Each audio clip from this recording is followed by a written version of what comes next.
ناظرین، ایک دوسرے کو تحائف دینا انسانی تہذیب کا حصہ ہے۔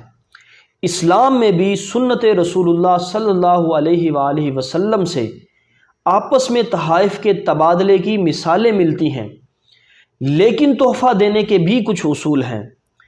پہلا اصول یہ کہ تحفہ اس لیے دیا جاتا ہے کہ انسان کے درمیان محبت بڑھے۔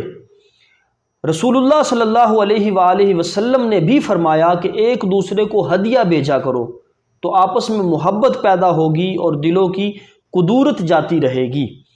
لیکن تحائف کے تبادلے کو ہمارے معاشرے میں لین دین کی نگاہ سے دیکھا جاتا ہے۔ بہت سارے مواقعوں پر ہم رسم دنیا کو نبھانے کے لیے تحائف دیتے ہیں تاکہ ہماری عزت پر کوئی حرف نہ آئے، جبکہ لین دین اور رسم دنیا کے پیش نظر تحفہ دینا سراسر تحفہ کی توہین ہے۔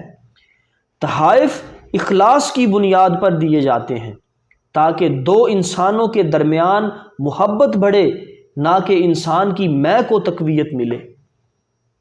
ایک شخص جو اخلاص اور محبت کی بنیاد پر تحفہ دینا جانتا ہے، اگر اسے جواب میں تحفہ نہ بھی ملے تو اس کے اخلاص اور محبت میں کوئی کمی نہیں آ سکتی۔ لہٰذا اس بات کو یقینی بنایا جائے کہ تحفہ صرف اور صرف محبت اور اخلاص کے جذبے سے ہی دیا جائے۔ یہی سنت نبوی صلی اللہ علیہ وآلہ وسلم کا تقاضا ہے۔ دوسرا یہ کہ تحفہ کا قیمتی ہونا رقم پر منحصر نہیں ہے۔ وہ تحفہ جو اخلاص اور محبت کی بنیاد پر دیا جاتا ہے، اس کی قیمت نہیں لگائی جا سکتی۔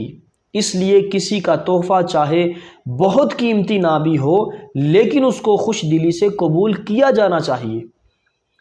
تیسرا یہ کہ تحفہ دینے کا تقاضا یہ ہے کہ ہم دوسرے انسان کو بھی تحفے میں وہی چیز دیں جو ہم اپنے لیے پسند کرتے ہیں۔ کوئی بھی ایسی چیز جو آپ کی خود کی نظر میں بے وقت ہے، اس کو دوسرے کے لیے پسند نہ کریں۔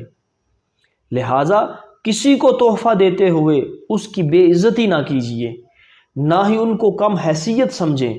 رسول اللہ صلی اللہ علیہ وآلہ وسلم ارشاد فرماتے ہیں، اس ذات کی قسم جس کے قبضے میں میری جان ہے، کوئی بندہ مومن نہیں ہو سکتا جب تک کہ وہ اپنے بھائی کے لیے بھی وہی پسند نہ کرے جو اپنے لیے کرتا ہے۔ چوتھا یہ کہ تحفہ دیتے ہوئے میانہ روی کا پہلو کبھی ہاتھ سے نہ جانے دیں۔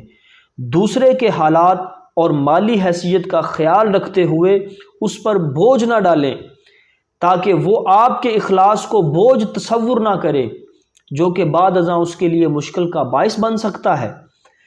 تحفہ دینا سنت نبوی صلی اللہ علیہ وآلہ وسلم ہے۔ اس کا سب سے بڑا اور بنیادی تقاضا ہے کہ اس کو محبت اور اخلاص کی بنیاد پر دیا جائے۔